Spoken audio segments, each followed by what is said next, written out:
सिंधु घाटी की सभ्यता के नाम से इसे जाना गया या सिंधु घाटी सभ्यता का नाम दिया गया। कालांतर में इस सभ्यता का प्रमाण जो कि सिंधु घाटी के बाहर भी अन्य क्षेत्रों में देखा गया, जो कि जैसे कि सरस्वती नदी घाटी, यमुना नदी घाटी और गोदावरी घाटी आदि से जो है कि इनकी जानकारी हमें प्राप्त होती है। उसके बाद देखते हैं, अतः यह नाम अनुपयुक्त है हो गया, क्योंकि यह भौगोलिक क्षेत्र होने के कारण, क्योंकि अलग अलग क्षेत्रों में सिंधु से भी बाहर देखने को मिला गया, तो यह नाम अनुपयुक्त हो गया। तो पुरावेदों ने इस सभ्यता के प्रथम खोजे गए स्थल के नाम पे इस सभ्यता का नाम रख दिया हड़प्पा सभ्यता। अब मान लीजिए जैसे हम बताए कि सिंधु नदी के इर्द गिर्द सारी सभ्यताएं विकसित थी, तो इसका कारण जो है कि सिंधु नदी के किनारे सिंधु सभ्यता पड़ गया, लेकिन बाद में देखा गया कि सरस्वती घाटी नदी, यमुना नदी घाटी, गोदावरी, इन क्षेत्रों में भी जो है कि आपको देखने को मिल गया। तो इन परिस्थितियों में क्या किया गया, जो कि सबसे पहले सभ्यता खोजा गया और जो सबसे बड़ी थी उसके नाम पर इनका नाम जो है कि हड़प्पा सभ्यता रख दिया गया। सिंधु सभ्यता के कुछ प्रमुख स्थल थोड़ा सा ऊपर इधर देख लेते हैं हम लोग। तो सभ्यता का रखा क्योंकि इतिहास की परंपरा का पालन करता है, यह नाम इस सभ्यता का उपयुक्त नाम है, क्योंकि यह किसी भौगोलिक क्षेत्र को इंगित नहीं करता है कि हड़प्पा कोई भौगोलिक क्षेत्र होगा या कोई इस प्रकार का होगा। अब इनका सीमा निर्धारण देख लेते हैं। तो सीमा निर्धारण, जैसा कि हम लोग किसी भी क्षेत्र का भौगोलिक विस्तार देखते हैं या फिर वो कहाँ तक फैला हुआ है, तो हड़प्पा सभ्यता का भौगोलिक विस्तार हम लोग देखते हैं। तो इस सभ्यता के सर्वाधिक पुरातत्व भारत से ही प्राप्त हुए हैं।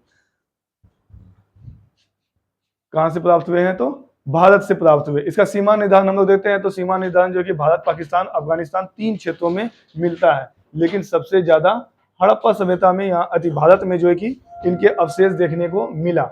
और इनके चौहद्दी की बात कर ले, एक प्रकार से चौहद्दी बोल सकते हैं कि पूर्व में क्या है, तो पूर्व में आलमगीर उत्तर प्रदेश से लेकर पश्चिम में सुतकांगेडोल पाकिस्तान के बेलूचिस्तान तक फैला हुआ है। और उसके बाद जो कि उत्तर में मांडा जो कि जम्मू कश्मीर दिया गया, वर्तमान में लद्दाख से लेकर के दक्षिण में दाइमाबाद जो कि महाराष्ट्र में लगभग 1400 किलोमीटर के लंबे क्षेत्र में फैला हुआ है।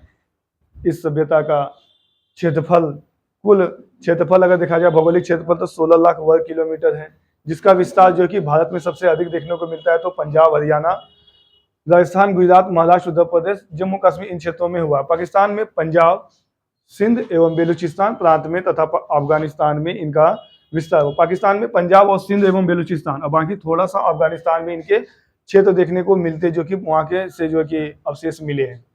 सर्वाधिक पुरास्थल सरस्वती नदी घाटी में पाए जाते हैं।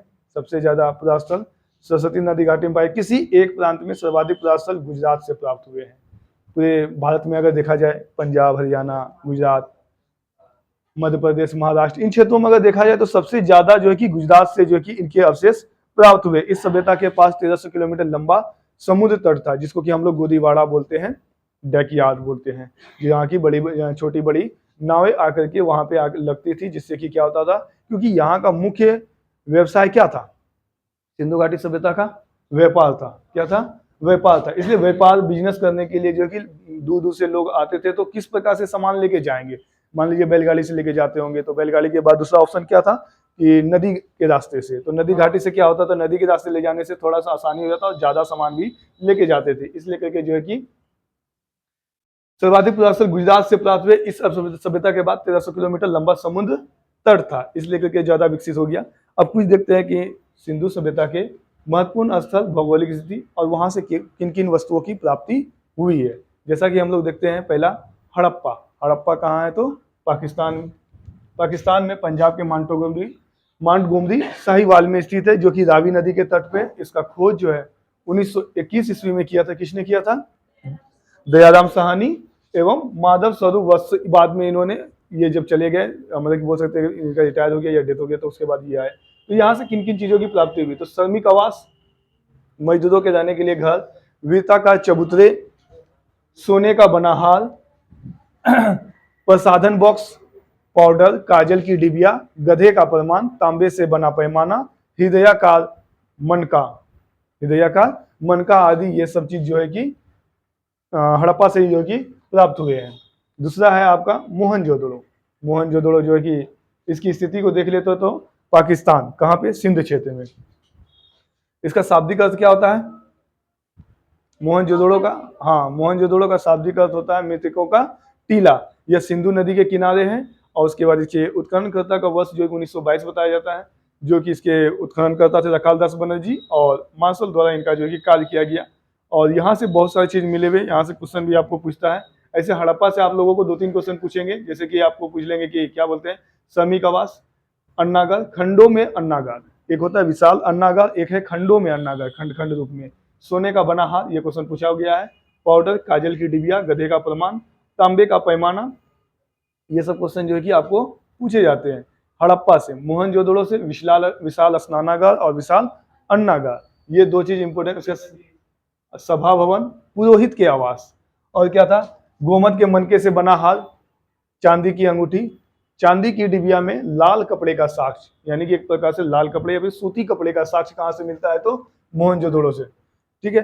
कांसे की बनी नर्तकी की मूर्ति, पत्थर निर्मित योगी की निर्मित योगी की मूर्ति, सीप का बना पैमाना, एक मुद्रा में 3 सिर वाले देवता जिसको कि आदि शिव भी बोलते हैं हम लोग, जैसा कि ब्रह्मा जी का 3 सिर है ना, उसी प्रकार से शिव जी का जो कि दिखाया गया है। उसके आसपास बहुत सारे पशु पक्षी हैं, पशु हैं, जैसे कि शेर का छाल पहनाए हुए दिखाया गया है, हिरन है और बैल भी बैठा हुआ है।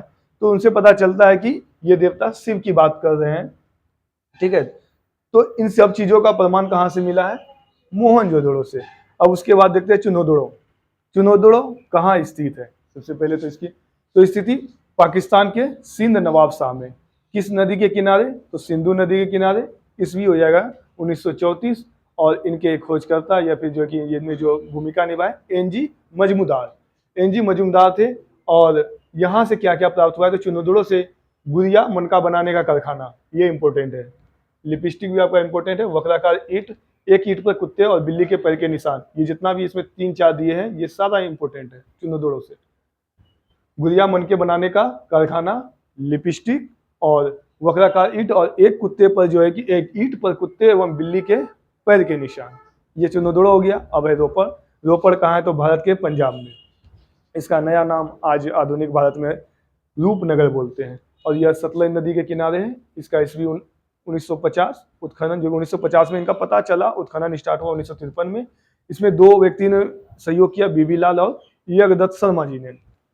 यहाँ से क्या मिला? तो यहाँ से एक चीज याद रखेंगे, रोपड़ से मानव के साथ कुत्तों को दफनाए जाने का प्रमाण, बस एक ही याद रखना है। रोपड़ से क्या मिला? तो मानव के साथ कुत्तों को दफनाए जाने का। अब उसका कुत्ता प्रिय हो गया तो क्या करेगा? कुत्ता भी शोक में मर गया तो उसी के साथ दफना गया।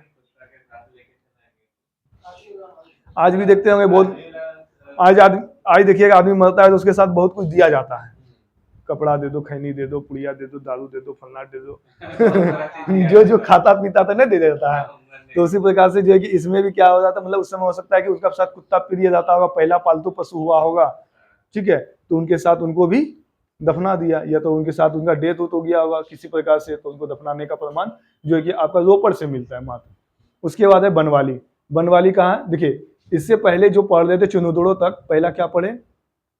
हड़प्पा, जो कि पाकिस्तान में है। मोहनजोदड़ो पाकिस्तान में, चुनोदड़ो ये भी पाकिस्तान में। अब यहाँ से रोपड़ जो है कि हम लोग पंजाब से शुरू करते हैं, जो भारत आ जाते हैं तो भारत में देखते हैं कि पहला मानव के साथ कुत्तों को दफनाया गया। उसके बाद बनवाली, बनवाली जो कि हरियाणा के हिसार जिले में है। ठीक है। और यह सरस्वती नदी के किनारे है। 1973 में इसका शुरुआत होता है उत्खनन, और RS विष्ट के द्वारा इनका उत्खनन किया। यहाँ एक मकान में वाश बेसिन का प्रमाण मिलता है। वाश बेसिन आप लोग समझ रहे होंगे। खिलौने के रूप में मिट्टी का बना हल भी मिलता है।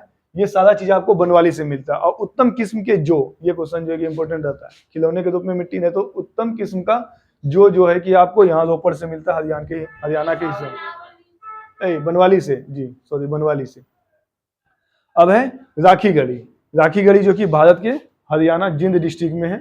जिंद से लोग बीएड भी करते हैं। ठीक है, वहाँ यूनिवर्सिटी है। तो राखी गढ़ी भारत के हरियाणा जिंद में है, जो कि इनकी राखी गढ़ी के पास आसपास में कोई नदी नहीं, इसलिए नदी नहीं दर्शाया गया। 1969 में जो है कि इसका शुरुआत होता है। सूरजभान एवं भगवान दास, इन दोनों ने जो है कि शुरुआत किया। इनके मतलब कि क्या बोल सकते हैं, मतलब पुरातत्ववेत्ता जो थे सूरजभान एवं भगवान दास थे।